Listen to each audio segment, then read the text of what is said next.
Hello friends, welcome to Vel Rojan crime diaries. நம்ம கேரளாவில் இருக்கிற பாலக்காடு டிஸ்ட்ரிக்ட்ல நென்மாராங்கிற மாதிரி ஒரு டவுன் இருக்கு. அந்த டவுன்ல சஜிதாங்கிற ஒரு பெண்மணி தன்னோட கணவர் கூடயும் 2 பெண் குழந்தைகளோடையும் அந்த ஊர்ல இருந்துட்டு வராங்க. 2019 வருஷம் ஒரு நாள் காலையில ஒரு 11:30 மணி இருக்கும். இந்த சஜிதாங்கிற பெண்மணியோட வீட்டுல இருந்து ஒரு பயங்கரமான அலறல் சத்தம் கேக்குது.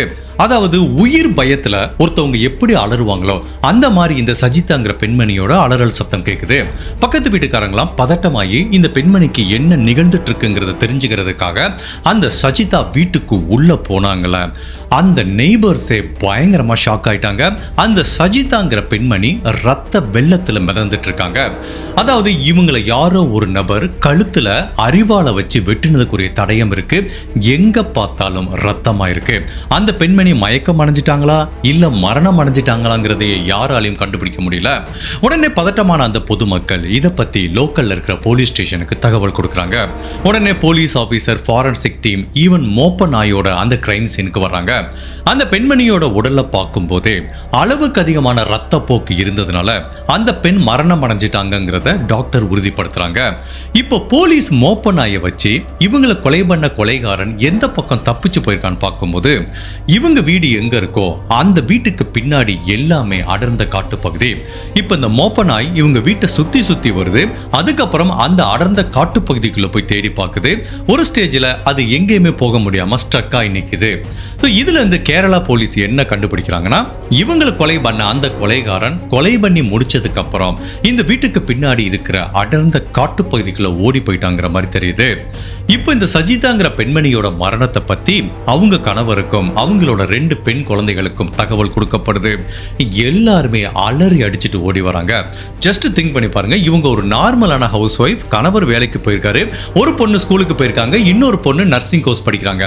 வழக்கம் போல தன்னோட அம்மா சாப்பாடு கட்டி தருவாங்க, எல்லாத்தையும் வாங்கிட்டு வேலைக்கு போன கணவனும் குழந்தைகளும் கிட்டத்தட்ட ஒரு 3 to 4 ஹவர்ஸ்ல அவங்க அம்மாவோ மனைவியோ இறந்து போயிட்டாங்கன்னு சொன்னா எப்படி இருக்கும்? எல்லாருமே பதட்டத்தோட வந்து கதறி அழுக ஆரம்பிக்கிறாங்க. இப்ப போலீஸ் அவங்க கணவர்கிட்டையும் அவங்க பெண் குழந்தைகள் கிட்டையும் கேட்கிறாங்க, உங்க மனைவியை யாரு கொலை பண்ணிருக்க வாய்ப்பு இருக்குங்கிற மாதிரி கேட்கிறாங்க. அப்ப அந்த கணவர் சொல்றாரு, சார் எனக்கு தெரிஞ்சு எங்களுக்கு எதிரின்னு யாருமே கிடையாது. உண்மையிலே என்னோட மனைவியை யாரு கொலை பண்ணிருப்பாங்கிறத என்னால துளி கூட யூகிக்கவே முடியலங்கிறாரு. சரி, ஏதோ ஒரு ராபரிக்காக அந்த கொலை நடந்திருக்கணும். வீடை ஃபுல்லா பார்த்தா அந்த வீட்டுக்குள்ள இருந்து எந்த பொருளும் திருடு போகலங்கிறதுனால இது ஒரு ராபரிக்காக செய்யப்பட்ட கொலை இல்ல, சஜிதாவை கொலை பண்ணணும் அப்படிங்கிற ஒரே நோக்கத்துல தான் அந்த கொலைகாரன் இந்த வீட்டுக்குள்ள வந்திருக்கான்னு தெரியுது. சரி, இப்போ உங்க குடும்ப உறவுகள்கிட்ட இருந்து அந்த கொலைகாரனை பத்தி எந்த தகவலும் கிடைக்கல. சரி, பக்கத்து வீட்டுல போய் விசாரிச்சு பார்க்கலான்னு போலீஸ் போறாங்க. இது ஒரு சின்ன டவுன்ங்கிறதுனால வெளியூர்ல இருந்து ஒருத்தர் வந்து இந்த கொலையை பண்ணிருக்க வாய்ப்பு இல்லை. கண்டிப்பா இந்த கொலையை உள்ளூர்காரன் தான் பண்ணிருக்கணும். பிகாஸ் சஜிதா எப்ப வீட்டுல தனியா இருக்காங்கிறத அவன் பல நாள் நோட்டம் விட்டு சரியான தருணத்துல தான் உள்ள வந்திருக்காங்கிறதுனால இது கண்டிப்பா அந்த ஊரை சேர்ந்தவன் தான் அப்படிங்கிற மாதிரி போலீஸ் உறுதியா நம்புறாங்க. அப்படி ஒரு 4-5 நெய்பர் கிட்ட கேட்கும்போது அதுல ஒருத்தவங்க என்ன சொல்றாங்கன்னா, சார் இந்த சஜிதா வீட்டுக்கு பக்கத்திலேயே ஒரு வீடு இருக்கு சார். அந்த வீட்டுல செந்தாமரக்ஷன்ங்கிற மாதிரி ஒரு நபர் இருக்காரு. கொஞ்சம் வித்தியாசமான நபர் சார், மூடியான டைப்பு, கொஞ்சம் பைத்தியக்கார மாதிரி பிஹேவ் பண்ணுவான். பட் ரொம்ப கொடூரமான டேஞ்சரான ஆள் சார்.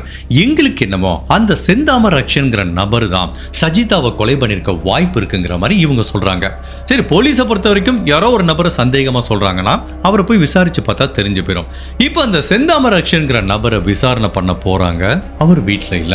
அவரோட செல்போனை தொடர்பு கொள்ள முயற்சி பண்றாங்க. செல்போனும் சுவிட்ச் ஆஃப்ல இருக்கு. இப்போ அவர் எப்படி ரீச் பண்றதுனே தெரியல. இப்போ போலீஸ் ஒருத்தரை சஸ்பெக்ட்னு தேடும்போது அந்த நபர் டிஸப்பியர் ஆயிட்டாருன்னா ஆட்டோமேட்டிக்கா அவர் மேல சந்தேகம் அதிகமாயிரும். அப்போ பக்கத்து வீட்டுக்காரங்கிட்ட கேட்கும்போது அவங்க என்ன சொல்றாங்கன்னா, சார் இந்த செந்தாமரக்ஷன்ங்கிற நபருக்கு ராதாகிருஷ்ணன்ங்கிற மாதிரி ஒரு சகோதரர் இருக்காரு. அவரும் இதே ஊர்ல தான் இருக்காரு. நீங்க மேபி அவர்கிட்ட போய் கேட்டு பார்த்தீங்கன்னா செந்தாமரக்ஷன் எங்க இருக்காருன்னு தெரிய வரும்னு இப்ப அந்த ராதாகிருஷ்ணன்ங்கிற சகோதரரை பார்க்க போறாங்க. அவர் என்ன சொல்றாரு, சார் எனக்கும் என்னோட சகோதரருக்கும் அவ்வளோ கான்டாக்ட் இல்லை. பட் உங்களுக்கு நான் ஒரு க்ளூ வேணா தர்றேன். என்னோட சகோதரர் செந்தாமரக்ஷன்ங்கிற நபருக்கு ட்ரக்கிங் போறதுல ரொம்ப இன்ட்ரெஸ்ட். அதுவும் இந்த அடர்ந்த காட்டுக்குள்ள அவனுக்கு ஒரு இனம் புரியாத ஈர்ப்பு இருக்கு. ஈவன் அவனோட மனைவி குழந்தைகள் இல்லாத நேரத்துல கூட அந்த காட்டுக்குள்ள போய் பல மணி நேரம் தனியா இருந்துட்டு வருவான். ஸோ மேபி நீங்க அவனை எங்கேயுமே கண்டுபிடிக்க கண்டுபிடிக்க முடியலன்னா இந்த காட்டுக்குள்ள தான் சார் போய் தேடணுங்கிற மாதிரி அவர் சொன்ன தகவல் போலீஸுக்கு மிக முக்கியமான தகவலா பார்க்கப்படுது. ஏன்னா இந்த சஜிதாங்கிற கொலை செய்யப்பட்ட பெண்மணியோட வீட்டுல இருந்து மோப்ப நாய் கடைசியில எங்க போனது, அவங்க வீட்டுக்கு பின்னாடி இந்த அடர்ந்த காட்டுப்பகுதிக்குள்ள போனது.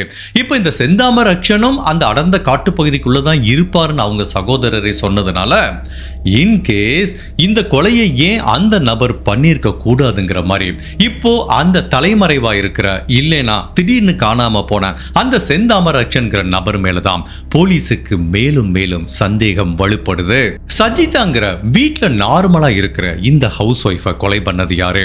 போலீஸ் சந்தேகப்பட்ட மாதிரி செந்தாமரை ரக்ஷன்கிற அந்த நபர் தான் கொலை பண்ணாரா, இல்ல இந்த கொலைக்கு பின்னாடி பல மர்மங்கள் இருக்காங்கிற உண்மையிலேயே இப்படியெல்லாம் கூடவா இந்த உலகத்துல நடக்கும்னு இந்த கேஸ் நம்ம எல்லாத்தையும் ரொம்பவே ஆச்சரியப்படுத்த போது.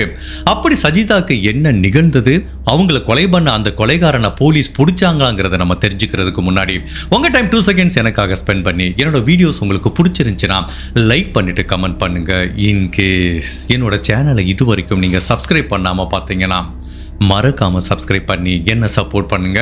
இப்ப இந்த செந்தாமரை ரக்ஷன்ங்கிற நபரை போலீஸால கண்டுபிடிக்க முடியல. உண்மையிலேயே அவன் காட்டுக்குள்ள ஒளிஞ்சிருந்தா அவ்வளவு பெரிய காட்டு பகுதியில அவனை தேடி கண்டுபிடிக்கிறது அவ்வளவு ஈஸியான விஷயம் கிடையாது.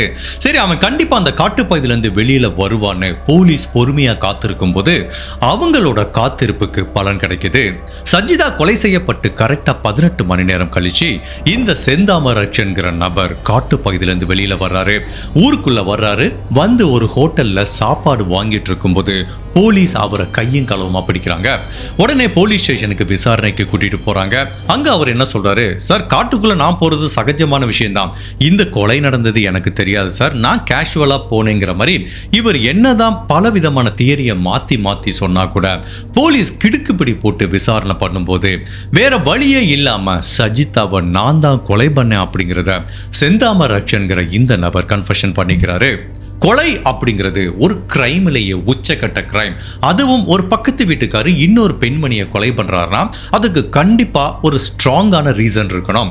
சரி, என்ன காரணத்துக்காண்டி சஜிதாவை நீங்க கொலை பண்ணீங்கன்னு போலீஸ் கேட்கும்போது இந்த செந்தாமரை ரக்ஷன்கிற நபர் சொன்ன காரணம் உண்மையிலேயே ஒட்டுமொத்த போலீஸ் டிபார்ட்மெண்ட்டோட புருவங்களையே உயர்த்த வச்சது. செந்தாமரை ரக்ஷன் என்ன சொல்றாருன்னா, சார் நானும் என்னோட மனைவியும் ஒரு சந்தோஷமான வாழ்க்கையை வாழ்ந்துட்டு இருந்தோம் சார். சில வருடங்களுக்கு முன்னாடி எனக்கும் என்னோட மனைவிக்கும் கடுமையான கருத்து வேறுபாடு ஏற்பட்டது. அதுல என்னோட மனைவி என்ன பிரிஞ்சுட்டு போயிட்டாங்க, என்னோட குழந்தையும் கூட்டிட்டு போயிட்டாங்க. எப்போ என்னோட மனைவி என்ன பிரிஞ்சு போனாங்களோ அப்பவே தனிமை என்ன அளவுக்கு அதிகமா ஆள் கொள்ள ஆரம்பிக்குது. தனிமைங்கிற வியாதியில நான் ரொம்பவே சஃபர் ஆக ஆரம்பிக்கிறேன். ஸோ ஃபர்ஸ்ட் கொஞ்ச நாள் மனைவி இல்லாம ஜாலியா இருந்தது. பட் போக போக என்னோட மனைவியையும் குழந்தையும் நான் ரொம்பவே மிஸ் பண்ண ஆரம்பிச்சிட்டேன். இந்த தனிமையான வாழ்க்கையே எனக்கு ஒரு உயிர்கொல்லி நோய் மாதிரி மாறிடுச்சு. ஸோ என்னடா இது, ஏன் தன்னோட மனைவி தன்னை விட்டு பிரிஞ்சு போயிட்டா, அதுக்கு யாரு காரணங்கிற மாதிரி என்னோட மனசுல பலவிதமான குழப்பங்கள் இருக்க ஆரம்பிச்சது. எனக்கு ஜென்ரலாவே இந்த ஜோதிடம் அதுக்கப்புறம் பில்லி சூனியம் எல்லா நம்பிக்கை உண்டு. சோ எங்க ஊருக்கு பக்கத்துல ஒரு சூனியக்காரி இருக்காங்க. அந்த சூனியக்காரி கிட்ட போய் நான் கேட்டேன், என்னோட மனைவி எதுக்காக என்ன பிரிஞ்சு போனா, அதுக்குரிய சரியான காரணத்தை சொல்லுங்க, என்னோட மனைவி என்ன பிரிஞ்சு போறதுக்கு யாரு காரணமா இருப்பாங்க அப்படிங்கறத நான் அந்த சூனியக்காரி கிட்ட கேட்டேன். அவங்களும் பலவிதமான பூஜைகள் பண்ணி இப்படி கண்ணை மூடிட்டு யோசிச்சு சொன்னாங்க, ஒரு பெண் தான் உன்னோட மனைவியை உங்ககிட்ட இருந்து பிரிச்சுட்டு போயிட்டாங்க. உன்னை பத்தி ஒரு பெண் உன்னோட மனைவி கிட்ட தவறான நிறைய விஷயங்களை சொல்லியிருக்காங்க அப்படிங்கிற மாதிரி இவர் சொல்றாங்க. சரி, அந்த பெண் எப்படி இருப்பாங்க அப்படிங்கிற மாதிரி இவர் கேட்கிறாரு. உடனே அந்த சூனியக்காரி திரும்ப கண்ணை மூடிட்டு சொல்றாங்க, அந்த பெண்ணோட முடி நீளமா இருக்குங்கிற மாதிரி ஒரே ஒரு க்ளூ. கேரளால நிறைய பெண்களோட முடி நீளமா தான் இருக்கும். இந்த ஒரே ஒரு தடயத்தை வச்சு எந்த பெண் தன்னோட மனைவியை தாங்கிட்டு பிரிச்சுட்டு போயிட்டான்னு இவர் தேட ஆரம்பிக்கிறாரு. அப்பதான் ஒரு நாள் இந்த பக்கத்து வீட்டுல சஜிதாங்கிற பெண்ணை பாக்குறாரு. அந்த பெண்ணோட முடியும் நீளமா இருக்கிறதுனால அந்த சஜிதாங்கிற பெண் இதுக்கு முன்னாடி இந்த செந்தாமரை ரக்ஷன்கிற மனைவி கிட்ட பல முறை வந்து கேஷுவலா பேசிட்டு இருப்பாங்க. பக்கத்து வீட்டுக்காரங்க ஒரு பெண்கள் 1000 விஷயம் பேசுவாங்க. அப்ப இவர் என்ன மாதிரி மனசுக்குள்ள ஒரு அசியூம் பண்ணிக்கிட்டாரு அப்படின்னா, ஓகே இந்த சஜிதா சஜிதாங்கிற பெண்மணி தான் தன்னோட மனைவி கிட்ட பேசி என்ன பத்தி தவறுதலா நிறைய விஷயங்களை சொல்லி தன்னோட மனைவி என்கிட்ட இருந்து பிரிச்சுட்டா, ஸோ இந்த சஜிதா தான் ஒரு காரணம்ங்கிற மாதிரி இவரோட மனசுக்குள்ள ஆழமா பதிய ஆரம்பிக்குது. பட் ஆக்சுவலா என்ன நடந்திருக்குன்னா, இந்த செந்தாமரை அக்ஷன்கிறவன் ரொம்ப மோசமான கேரக்டர். இவன் அவன் மனைவியை பல நாள் கொடுமைப்படுத்தினதை பக்கத்து வீட்டுக்காரங்க நிறைய பேர் பார்த்துருக்காங்க.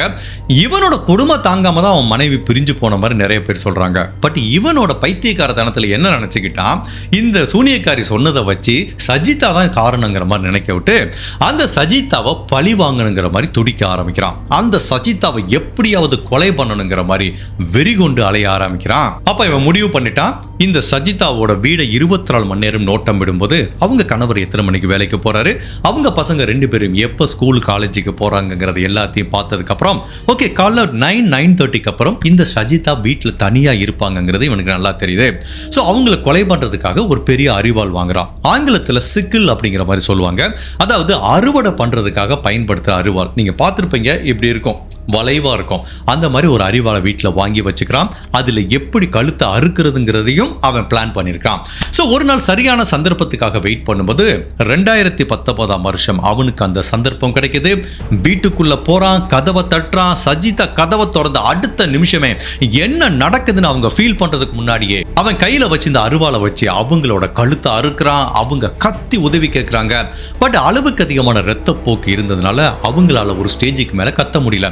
பட் யாரும் தன்னை பார்த்தரக்கூடாதுங்கிறதுக்காக யாருமே பக்கத்து வீட்டுக்காரங்க வர்றதுக்கு முன்னாடியே இவன் அந்த வீட்டு பின்புறமா தப்பிச்சு காட்டுக்குள்ள ஓடி போயிட்டான். இதுதான் சார் நடந்தது.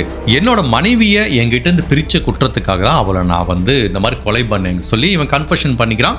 ஸோ இவனை அரெஸ்ட் பண்றாங்க. இவனே கன்ஃபெஷன் பண்ணிக்கிறான். ஈவன் அந்த அறிவாலையும் கண்டுபிடிக்கிறாங்க. ஃபாரன்சிக் தடயங்களும் இருக்கு. ஸோ இது எல்லாத்தையும் வச்சு இவன் தான் கொலை பண்ணியிருப்பான்னு உறுதி பண்ணி இவனை ஜெயிலுக்கு அனுப்புறாங்க. இந்த வழக்கோட விசாரணை நீதிமன்றத்தில் நடந்துட்டு இருக்கு.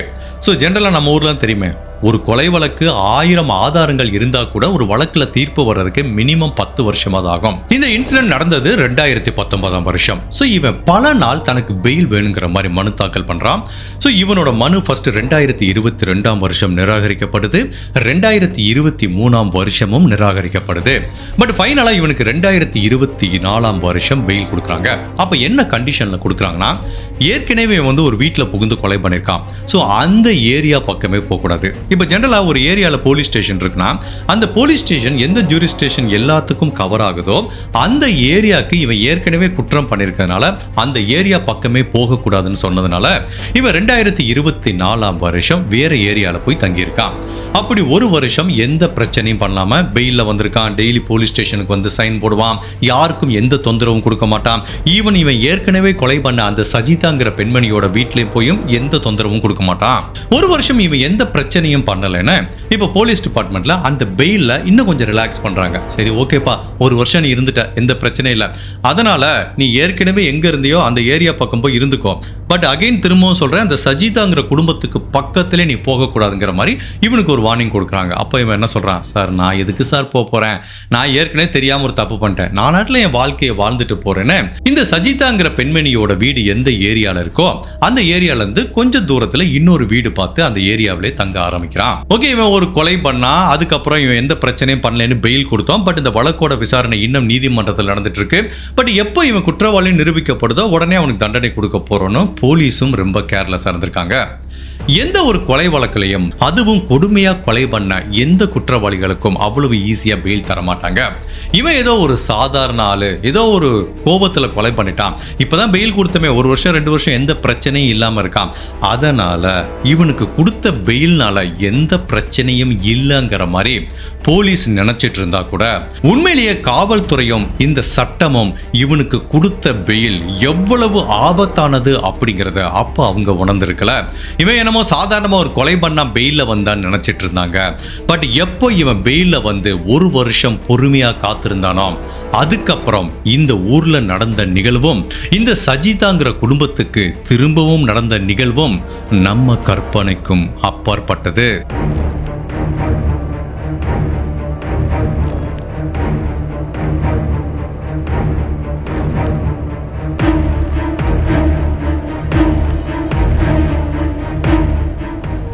இப்போ 2024 வருஷமே இவனோட பிஹேவியர் கொஞ்சம் கொஞ்சமாக சேஞ்ச் ஆக ஆரம்பிக்குது.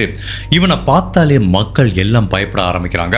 இப்படி காலையில் வீட்டிலேருந்து வெளியில் வரும்போதே இவன் என்ன மாதிரி ஒரு அருவாளை வச்சு இந்த சஜிதாங்கிற பெண்மணியை கொலை பண்ணனோ அந்த அருவாளை எடுத்துட்டு இப்படி தெருவில் நடந்து வருவான். எப்படி இருக்கும் திங்க் பண்ணி பாருங்க.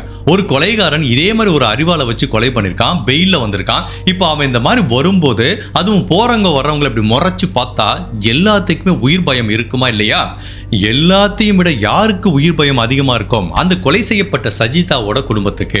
ஸோ அவங்க கணவரோட பேரு சுதாகரன். அவர் எப்போ தன்னோட மனைவி இறந்து போனாங்களோ அதுக்கப்புறம் 2 வருடங்கள் கழித்து அவர் இன்னொரு பெண்ணை திருமணம் பண்ணிக்கிட்டாரு. இன்னுமே அதே வீட்டில் தான் இருக்காரு. இப்போ அந்த வீட்டில் யாரெல்லாம் இருக்கா? கொலை செய்யப்பட்ட சஜிதாவோட கணவர், அவங்களோட புது மனைவி, பிளஸ் இந்த சுதாகரனோட ஏற்கனவே இருக்க 2 பெண் குழந்தைகள். அதுக்கப்புறம் இந்த சுதாகரனுக்கு ஒரு அம்மா இருக்காங்க, மீனாட்சி லட்சுமிங்கிற ஒரு 75 வயசு மதிக்கத்தக்க பெண்மணி. இவங்க எல்லாருமே அந்த வீட்டில் இருக்காங்க. பட் எப்போ இந்த செந்தாமரை ரக்ஷன்கிற நபர் பரோல்ல வெளில வந்தானோ அப்பவே இந்த சுதாகரன் குடும்பத்துக்கு ஒரு பயம் வர ஆரம்பிச்சிருச்சு. அதுவும் எப்போ அருவாளை எடுத்துட்டு இப்படி தெருவில் நடந்து போய் எல்லாத்தையும் மிரட்ட ஆரம்பிக்கிறானோ அப்ப இந்த வீட்டில் இருக்க எல்லாத்துக்கும் ஒரு உயிர் பயம் வருது. அப்ப இந்த சுதாகரனோட 2 பொண்ணுகளும், அவங்களோட பேரு அதுல்யா அண்ட் அகிலா, அந்த 2 பெண்களும் என்ன பண்றாங்க, நேரா போலீஸ் ஸ்டேஷனுக்கு போறாங்க. சார், எங்க அம்மாவை ஏற்கனவே கொலை பண்ணிட்டான், ஜெயிலுக்கு போயிட்டான், அவனுக்கு என்ன தண்டனை வரல, வெயிட் பண்ணிட்டு இருக்கான். இப்போ நீங்க பெயில விட்டுட்டீங்க, அதுவும் எங்க ஏரியாவுக்கு வர்றது கூட பர்மிஷன் கொடுத்துட்டீங்க. அவன் பாருங்க சார், டெய்லி எங்க அம்மாவை கொலை பண்ண மாதிரி ஒரு அருவாளை எடுத்துட்டு ஊரு ஃபுல்லா சுத்தி எல்லாத்தையும் பயமுறுத்திட்டு இருக்கான். எனக்கு அவனை பார்த்தாலே பயமா இருக்கு. எப்ப திரும்ப எங்க வீட்டுக்குள்ள வருவான்னு தெரியல.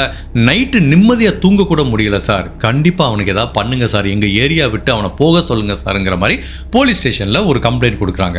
போலீஸும் அந்த கம்ப்ளைண்ட்டை சீரியஸாவே எடுத்துக்கல. இப்போ போலீஸ் என்ன பண்றாங்க, அந்த செந்தாமரை ரக்ஷன்ங்கிற நபரை கூப்பிட்டு ஒரு வார்னிங் கொடுக்குறாங்க.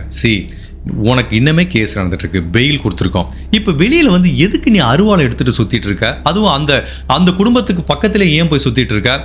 இனிமேல் இந்த அருவாளோட உன்னை பார்த்தேன்னா உன் பெயிலை கேன்சல் பண்ணி உள்ள அனுப்பிடுவோங்கிற மாதிரி ஒரு வார்னிங் கொடுக்குறாங்க. அப்போ என்ன சொல்றான், சார் ஏதோ சும்மா எடுத்துட்டு போனேன் சார், இனிமேல் அந்த மாதிரி பண்ண மாட்டேன்னு போலீஸ் கிட்ட ஒரு உறுதிமொழி சொல்லிட்டு போறான். பட் அப்படி இருந்தாலும் திரும்பவும் அதே மாதிரி அருவாளை எடுத்துட்டு ஊரு ஃபுல்லா சுத்துறது, ஈவன் இந்த சஜிதா குடும்பத்தை டைரக்டா மிரட்ட ஆரம்பிக்கிறான்.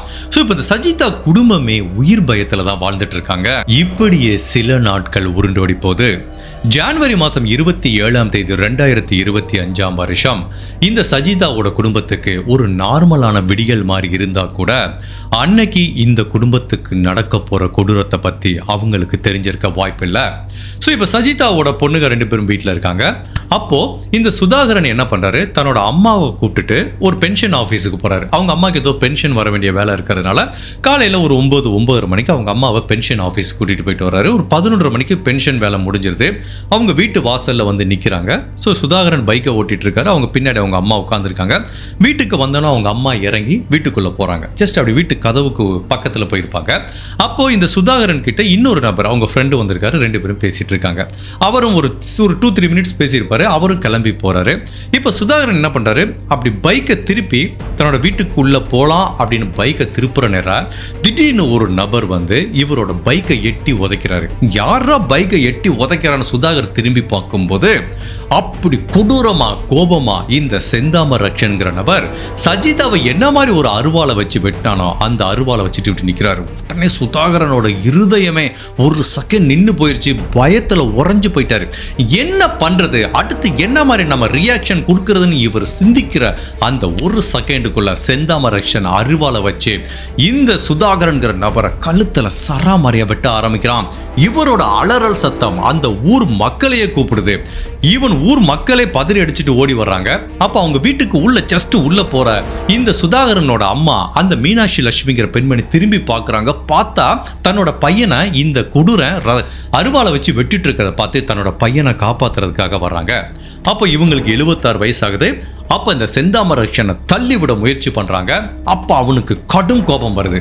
நீ வர்றையா, இங்க வா, உன்னையும் வெட்டுறேன்னு சொல்லிட்டு இந்த 75 வயசு பாட்டியையும் சராமரியா வெட்ட ஆரம்பிக்கிறான்.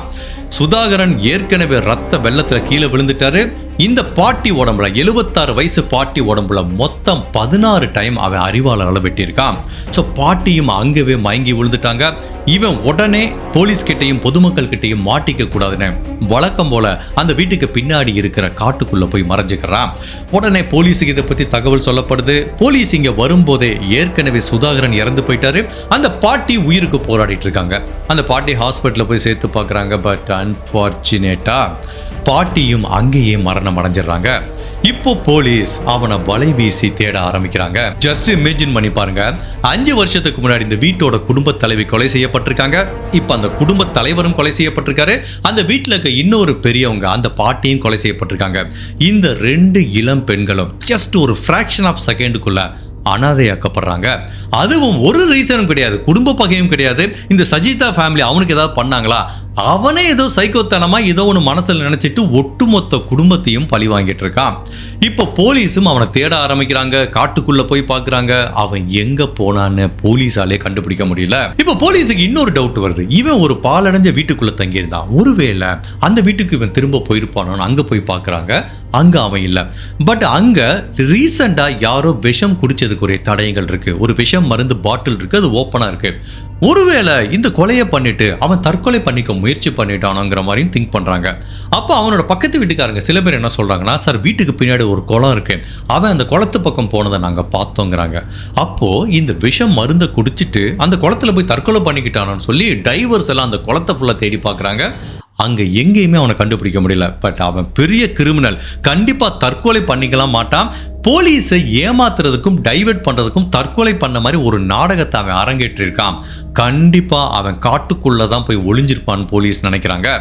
சரி, இப்போ அவங்க சகோதரர்கிட்ட திரும்ப போறாங்க. ராதாகிருஷ்ணன்கிற நபர்கிட்ட, சார் ஏற்கனவே உங்க சகோதரர் ஃபர்ஸ்ட் கொலை பண்ணிட்டு காட்டுக்குள்ளதான் போயிருப்பாரு நீங்க சொன்னீங்க, கரெக்டா சொன்னீங்க. 16 மணி நேரத்துல சாப்பாடு வாங்க வரும்போது நாங்க பிடிச்சிட்டோம்.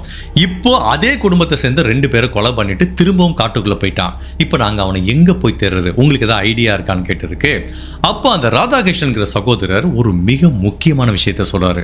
நான் ஒன்னு சொல்றேன், நீங்க அவனை தேடி காட்டுக்குள்ளேயே போகாதீங்க, அவனை தேடுறதே நிப்பாட்டிருங்க, அவனே வெளியில வருவாங்கிற மாதிரி சொல்றாரு. எப்படி சார் வருவான் அப்படின்னா, என்னோட தம்பியோட மிகப்பெரிய வீக்னஸ் என்ன தெரியுமா? சாப்பாடு. அவனால சரியான திருப்தியான சாப்பாடு சாப்பிடாம இருக்கவே முடியாது. அவன் எவ்வளவு நாள் காட்டுக்குள்ள சாப்பிடாம ஒளிஞ்சிட்டு இருக்க முடியும்? நீங்க ஒண்ணு பண்ணுங்க, அவனை காட்டுக்குள்ள தேடுறதை நிப்பாட்டிட்டு வெளியில வந்து அவனை 24 மணி நேரம் அந்த காட்டு பகுதியை கண்காணிக்க ஆரம்பிங்க. அவன் கண்டிப்பா வெளியில வருவான், சாப்பாடு வாங்குறதுக்கு வருவாங்கிற மாதிரி அவங்க சகோதரர் உறுதியா சொல்றாரு. இப்ப போலீஸ் பல மணி நேரம் வெயிட் பண்ணி பார்க்குறாங்க. இவன் காட்டுக்குள்ள இருந்து வர்ற மாதிரி தெரியல. இப்போ அவனோட செல்போன் நம்பர் ஒன்று போலீஸ் கிட்ட இருக்கு. அதை கால் பண்றாங்க, சுவிட்ச் ஆஃப்டா இருக்கு. பட் அந்த நம்பரை தொடர்ந்து ட்ராக் பண்ணும்போது திடீர்னு அந்த நம்பர் ஆக்டிவேட் ஆகுது. அப்போ அந்த நம்பரோட லொகேஷனை ட்ரேஸ் பண்ணி போகும்போது அது ஒரு செக்யூரிட்டி கார்டை காமிக்குது. அவர்கிட்ட கேட்டா, சார் இது என்னோட நம்பர் சார், அந்த செந்தாமரேஷன் ஒரு நாள் கால் பண்றதுக்காக எங்கிட்ட இருந்து வாங்கினா, இது அவனோட நம்பர் இல்லைங்கிற மாதிரி சொல்றாங்க. ஸோ இவனுக்கு செல்போன் நம்பரும் கிடையாது. ஸோ பக்காவான கிரிமினல். போலீஸ் இவனை ட்ரேஸ் பண்ண முடியாத மாதிரி ஏமாத்தி காட்டுக்குள்ள போயிட்டான்னு தெரியுது. பட் இருந்தாலும் அவங்க சகோதரர் சொல்ற மாதிரி அந்த காட்டுப்பகுதியை எல்லாத்தையும் போலீஸ் 24 மணி நேரமும் மானிட்டர் பண்ணிட்டு இருக்கும் போது ஃபைனலா போலீஸோட காத்திருப்புக்கு பலன் கிடைக்குது. எப்போ இந்த சுதாகரனும் அவங்க அம்மா மீனாட்சியும் கொலை செய்யப்பட்டு கரெக்டா 36 மணி நேரம் கழித்து இவன் காட்டுக்குள்ள இருந்து வெளியில வர்றான். ஒரு ஹோட்டல்ல போய் சாப்பிட உட்கார்றான். அப்படியே போலீஸ் அவனை கைது பண்ணி ஸ்டேஷன் கூட்டிட்டு போறாங்க. அப்போ அவன் போலீஸ் கிட்ட கேட்குறது ஒரே ஒரு விஷயம் தான், சார் நீங்க என்ன வேணாலும் பண்ணுங்க, எனக்கு ஒன்னே ஒன்று தான் வேணும், நான் சாப்பிட்டு 36 மணி நேரம் ஆச்சு, எனக்கு ஃபர்ஸ்ட் ஒரு நல்ல சாப்பாடு வாங்கி கொடுங்க மாதிரி கேட்குறான். போலீஸும் சாப்பாடு வாங்கி கொடுக்குறாங்க. நல்லா உட்காந்து சாப்பிட்றான். அடுத்து போலீஸ் கேட்குறாங்க, ஏண்டா அந்த பொண்ணை கொலை பண்ணதுக்கே ஒரு 5-6 வருஷத்துக்கு முன்னாடி கொலை பண்ணதுக்கே உருப்படியா ஒரு காரணம் இல்லை, இப்போ எதுக்குடா அந்த பொண்ணோட கணவரையும் மாமியாரையும் கொலை பண்ண அப்படின்னு கேட்டதுக்கு இவன் என்ன சொல்றான், சார் நான் எப்போ நான் பெயிலில் வெளியில வந்தனோ அப்பவே எனக்கு இந்த குடும்பத்துக்கு மேல ஒரு பயம் இருந்துட்டே தான் இருந்தது. ஸோ இவன் என்ன நினைச்சிருக்கானா, தன்னோட மனைவி சஜிதாவை கொலை பண்ணதுனால அவங்க கணவர் சுதாகரன் எப்போ வேணாலும் தன்னை கொலை பண்ணுறதுக்கு வாய்ப்பு இருக்குங்கிற மாதிரி இவனே எல்லாத்தையும் அசியூம் பண்ணிக்கிறான். ஸோ இப்போ என்ன நினச்சிக்கிட்டான், சுதாகரன் தன்னை கொலை பண்ணுறதுக்கு முன்னாடி நான் ஏன் சுதாகரனை கொலை பண்ணக்கூடாது அப்படிங்கிற ஒரு காரணத்துக்காண்டி தான் நான் சுதாகரை கொலை பண்ண போனேன். அவங்க அம்மா இடையில வந்தாங்க, அதனால அவங்களையும் கொலை பண்ணிட்டேன். சார் இப்போ நான் சுதாகரனை கொலை பண்ணலன்னா அவர் என்னை கண்டிப்பாக கொலை பண்ணியிருப்பாருங்கிற மாதிரி இவன் ஒரு தியரி சொன்னா கூட அதை போலீஸ் நம்புறதுக்கு ரெடியா இல்லை. பிகாஸ் சுதாகரன் எப்போவுமே இந்த மாதிரி ஒரு தாட்ல இருந்ததில்ல. தன்னோட மனைவியோட இழப்புல இருந்து மீண்டு வந்து அவர் இன்னொரு திருமணம் பண்ணி ஒரு சந்தோஷமான வாழ்க்கையை வாழ்ந்துட்டு இருக்காரு. அவர் பழிவாங்கும் நடவடிக்கையை இவனை கொலை பண்றதுக்கு வாய்ப்பு இல்லை. ஸோ இவன் எல்லாத்தையுமே தவறா அசியூம் பண்ணிக்கிறான். பட் இவன் இன்னொன்று என்ன சொல்றான் அப்படின்னா, சார் எனக்கு என்னன்னா, ஓகே இவங்க எல்லாத்தையும் கொலை பண்ணி முடிச்சதுக்கு அப்புறம் கடைசியில் என்னை தனியாக தவிக்க விட்டு போனால என்னோட மனைவி, அவ்வளோதான் சார் அடுத்து நான் கொலை பண்ணணுங்கிற மாதிரி முயற்சி பண்ணிட்டு இருந்தேன். அதுக்குள்ளே இந்த மாதிரி நடந்து போச்சு, இப்போ நீங்கள் என்னை பிடிச்சிட்டீங்க அப்படிங்கிற மாதிரி சொல்கிறான். அப்போதான் போலீஸுக்கு தெரியுது இவன் எவ்வளவு கொடூரமானவன். இந்த மாதிரி ஒரு கொடூரமான மனநலம் சரியில்லாத குழப்பமான மனநிலையில் இருக்கிற ஒரு குற்றவாளிக்கு பெயில் கொடுத்தது எவ்வளவு பெரிய தவறு. உண்மையிலேயே காவல்துறையும் நீதித்துறையும் செஞ்ச தவறுனால தான் இவனுக்கு பெயில் கொடுத்ததுனால தான் இன்னொரு 2 உயிர்களும் பரிதாபமா பலியாக்கப்பட்டிருக்கு. இப்ப ஏற்கனவே சஜிதாங்கிற பெண்மணியை கொலை பண்ண வழக்கு நீதிமன்றத்தில் நடந்துட்டு இருக்கு. இப்போ இன்னொரு 2 கொலையும் பண்ணியிருக்கான். ஸோ இனிமேல் இவனுக்கு கண்டிப்பாக பெயில் கிடைக்காது. மேபி இவனுக்கு மரண தண்டனையோ இல்லை வாழ்க்கை ஃபுல்லாக பரோலில் வெளிவர முடியாத மாதிரி ஆயுள் தண்டனையோ கிடைக்கிறதுக்கு வாய்ப்பு இருக்கு. அப்போ இவன் போலீஸ்கிட்ட என்ன சொல்கிறான், சார் நான் உங்ககிட்ட ஒரே ஒரு ரிக்வஸ்ட் தான் கேட்குறேன், என்னை தயவு செய்து இனிமேல் ஜெயிலில் விட்டு வெளியில் அனுப்பிடாதீங்க சார், என்னால் முடியல சார், நல்ல ஜெயிலில் வச்சுக்கோங்க, எனக்கு 3 டைம் சாப்பாடு போடுங்க, எனக்கு வெளி உலக சுதந்திரமே வேணாம் சார், நல்ல ஜெயிலில் சாப்பிட்டு என் வாழ்க்கை இனிமேல் ரெஸ்ட் ஆஃப் த லைஃப் இந்த ஜெயிலையே இருந்துக்கிறேன் சார், எனக்கு தயவு செய்து விடுதலையே கொடுத்துறாங்க அப்படிங்கிற மாதிரி தான் இவன் கெஞ்சி கேட்கிறான். இவன் கெஞ்சி கேட்டாலும் சரி கேட்காட்டாலும் சரி இனிமேல் அவன் கண்டிப்பா வெளி உலகத்தை பார்க்கறதுக்கு வாய்ப்பே இல்லை. நம்ம சேனல்ல எவ்வளவோ கேசஸ் பார்த்துருக்கோம். பட் இந்த கேஸ் உண்மையிலேயே எனக்கு ரொம்ப விசித்திரமா இருக்கு. கிரைம்லேயே உச்சக்கட்ட கிரைம் கொலை, அது பண்றதுக்கு ஒரு ஸ்ட்ராங்கான மோட்டிவ் இருக்குல்ல. இவன் சைடு எடுத்துக்கிட்டீங்கன்னா இவன் எல்லாத்தையும் அசியூம் பண்ணிக்கிறான். நம்மளோட வாழ்க்கையில் நடந்த பலவிதமான துக்க நிகழ்வுகளுக்கு தன்னோட பக்கத்து வீட்டுக்காரங்க சஜிதாங்கிற அந்த பெண்மணி தான் காரணம்னு ஏதோ ஒரு சூனியக்காரி சொன்னாங்க, தலைமுடி நீளமாக இருக்க பெண் தான் இது காரணம்னு சொல்லிட்டு அந்த பெண்மணியை பரிதாபமாக கொலை பண்ணியிருக்கான். பட் ஓகே கொலை பண்ணா ஜெயிலுக்கு போனா பெயிலில் வந்தால் அப்பயாவது சும்மா இருந்திருக்கலாம்ல. அப்போ அந்த கொலை செய்யப்பட்ட பெண்மணியோட கணவர் தன்னை பழி வாங்குறதுக்காக தன்னை கொலை பண்ணிடுவாரோ அப்படிங்கிற மாதிரி இவனே திரும்ப மனசில் அதையே தப்பு அசியூம் பண்ணிட்டு அப்போ இன்னொரு எக்ஸ்ட்ரா 2 பேரையும் கொலை பண்ணியிருக்கான். பட் இதில் பரிதாபமான விஷயம் என்ன அப்படின்னா, இவனுக்கும் அந்த 3 உயிர்கள் போன குடும்பத்துக்கும் ஒரு சம்பந்தமும் இல்லை. இவனோட வாழ்க்கையில் அந்த குடும்பத்தில் இருக்க ஒருத்தர் கூட தலையிட்டதில்லை. இவனுக்கு அவங்க ஒரு தீங்கு கூட இழைச்சதில்லை. இது எல்லாமே இவனோட சைக்கோத்தனத்தால மனநிலை சரியில்லாத காரணத்துக்காண்டி தான் அப்பாவிய 3 உயிர் போயிருக்கு. அப்போ இதுக்கு இன்னொரு காரணம் யாரு? ஆப்வியஸ்லி இவனுக்கு பெயில் கொடுத்த அந்த நீதித்துறையும் காவல்துறையும் தான் காரணம். ஜெனரலாக ஒரு லைஃப் சைக்கிள் அப்படிங்கிறது இருக்கு. நம்ம ஒர்க் பண்ணுற சாஃப்ட்வேர் இண்டஸ்ட்ரியில் ஒரு ப்ராஜெக்டோட லைஃப் சைக்கிள் இருக்குமா, ஹிக்காப்லேருந்து அந்த ப்ராஜெக்ட் டெலிவரி ஆகிற வரைக்கும் ஒரு லைஃப் சைக்கிள்னு இருக்கும். அதே மாதிரி நம்ம மனுஷனுக்கு ஒரு லைஃப் சைக்கிள் இருக்குது. பிறந்ததுலேருந்து நம்ம வாழ்ந்ததுலேருந்து நம்ம இறந்து போகிற வரைக்கும் எல்லாத்துக்குமே ஒரு ஸ்டார்டிங் இருக்கும், எண்டு இருக்கும். அதே மாதிரி தான் கிரைமுக்கு ஒரு லைஃப் சைக்கிள் இருக்கும். ஒரு கிரைமோட லைஃப் சைக்கிள் எங்கே ஆரம்பிக்கும்னா, ஒரு கிரைம் எங்கே ஸ்டார்ட் ஆகுது. ஓகே ஒரு கொலை நடக்குது, இல்லை ராபரி நடக்குது, இல்லை ஒரு பெண் கிட்ட தவறாக நடந்துக்கிறாங்க, இல்லை கிட்னாப் பண்ணிட்டு போகிறாங்க, எது வேணாலும் இருக்கலாம். அந்த கிரைமை ஃபஸ்ட்டு அடுத்து இன்வெஸ்டிகேட் பண்ணுவாங்க, தடயங்களை கலெக்ட் பண்ணுவாங்க, சஸ்பெக்டை ப்ரொடியூஸ் பண்ணுவாங்க. அதுக்கப்புறம் அந்த சஸ்பெக்டையும் எவிடன்ஸையும் லிங்க் பண்ணி இவன் தான் அந்த கொலை பண்ணியிருக்கான்னு அரெஸ்ட் பண்ணிடுவாங்க. அதுக்கப்புறம் செகண்ட் பார்ட் கோர்ட்டில் நடக்கும். இவன் தான் அந்த கொலையை பண்ணியிருக்கான்னு ட்ரையல் நடக்கும். இந்த ட்ரையல் தான் பல வருடங்கள் நடக்கும். அப்படி ட்ரையல் நடக்கும்போது அந்த குற்றம் பண்ண நேச்சரையும் அந்த குற்றவாளியோட கொடூரமான தன்மையும் வச்சு இவனுக்கு பெயில் கொடுக்கலாமா வேண்டாமா அப்படிங்கிறத உங்களுக்கு நீதித்துறை தான் முடிவு பண்ணுவாங்க. இல்லைப்பா இவன் ஒன்றும் அந்த அளவுக்கு பெரிய கிரிமினலாக இல்லை, இவனுக்கு பெயில் கொடுத்தாலும் யாருக்கு எந்த பிரச்சனையும் இல்லை, சாட்சியை கலைக்க மாட்டான், வேற யாருக்கும் உயிருக்கு பாதகம் வராது அப்படின்னு சொல்லி அவனுக்கு பெயில் கொடுப்பாங்க. பட் சில குற்றவாளிகள் எடுத்துக்கிட்டிங்கன்னா ரொம்ப கொடூரமானவங்க, வெளியில் போனால் பழிவாங்கும் நடவடிக்கையை நிறைய பேரை கொலை பண்ணுறதுக்கு வாய்ப்பு இருக்குன்னு அந்த மாதிரி குற்றவாளிகளுக்கு பெயில் கொடுக்க மாட்டாங்க. இது அந்த ட்ரையலுக்காக வெயிட் பண்ணிட்டு இருக்க டைம். இன்கேஸ் பெயில் கொடுக்குறாங்க, கொடுக்கல, அதுக்கப்புறம் அந்த ட்ரையல் நடக்கும், அவனுக்கு தண்டனை கொடுப்பாங்க, அதுக்கப்புறம் அவனுக்கு மரண தண்டனையோ இல்லைன்னா ஒரு ஆயுள் தண்டனையோ கொடுப்பாங்க. ஸோ இதுதான் ஒரு கிரைமோட லைஃப் சைக்கிள். பட் இடையில இருக்கிற இந்த பெயில் கொடுக்குற போர்ஷன் இருக்கு பார்த்தீங்களா, அது நம்ம நிறைய கேஸில் பார்த்துருப்போம். அதோட முக்கியத்துவம் என்னன்னு நம்ம நிறைய கேஸில் கவனிச்சிருக்க மாட்டோம். பட் இந்த கேஸில் தான் நம்ம க்ளோஸாக கவனிக்க விட்டு தான் தெரியுது.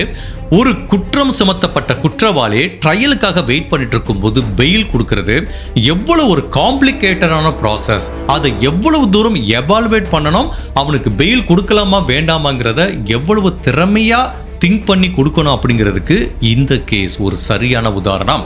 ஒரு தவறான குற்றவாளிக்கு, கொடூரமான குற்றவாளிக்கு பெயில் கொடுத்தா என்ன நடக்கும் அப்படிங்கறதா இந்த கேஸ் நமக்கு உணர்த்திருக்கு. ஸோ இந்த இன்சிடென்ட்டுக்கு அப்புறம் கண்டிப்பா அந்த பெயில் கொடுக்கறதுல எல்லா கவர்மெண்ட்டும், எல்லா நீதித்துறையும் எக்ஸ்ட்ரா கவனம் செலுத்துவாங்க. ஒருத்தனுக்கு கன்ஃபார்மா பெயில் கொடுக்குறாங்க அப்படின்னா அவனால யாருக்கு எந்த ஆபத்தும், உயிர் சேதமோ இல்ல சாட்சியை கலைக்க மாட்டோம்னு தெரிஞ்சா மட்டும்தான் பெயில் கொடுப்பாங்க. அப்படிங்கிறதுல இனிமேல் ரொம்ப கவனமா இருப்பாங்க. அதுக்கு இந்த கேஸை நம்ம எல்லாருமே ஒரு லேண்ட்மார்க் எக்ஸாம்பிளா எடுத்துக்கலாம். ஓகே ஃபைன், ஏதோ ஒன்று தவறு பண்ணிட்டாங்க, அதனால எக்ஸ்ட்ரா 2 உயிர் போச்சு. பட் இதில் ரொம்ப வருத்தத்துக்குரிய நெகிழ்ச்சியான விஷயம் என்னன்னா, அம்மா இறந்து போயிட்டாங்க, அதுக்கப்புறம் அப்பாவும் இறந்து போயிட்டாங்க, பாட்டியும் இறந்து போயிட்டாங்க. பாருங்க, 2 பொண்ணுங்க பாருங்க, அவங்க வாழ்க்கையில் இனிமேல் எவ்வளோ சேலஞ்சஸ் ஃபேஸ் பண்ண வேண்டியது இருக்கும். ஒரு பொண்ணு தனியாக இருந்தாலே நம்மளுக்கு தெரியும் என்ன மாதிரிலாம் இந்த சமூகத்தில் அப்ரோச் பண்ணுவாங்க, அவங்க எவ்வளோ சேலஞ்சஸை சந்திக்க நேரிடும். அதுவும் அந்த 2 பெண்களோட வாழ்க்கை இனிமேல் எப்படி இருக்க போகுது. அவங்க வாழ்க்கையில் படித்து முன்னேறி ஒரு சரியான நபர் திருமணம் பண்ணிட்டு இருக்கிற வரைக்கும் பலவிதமான சவால்களை அவங்க கண்டிப்பா சந்திக்க நேரிடும்.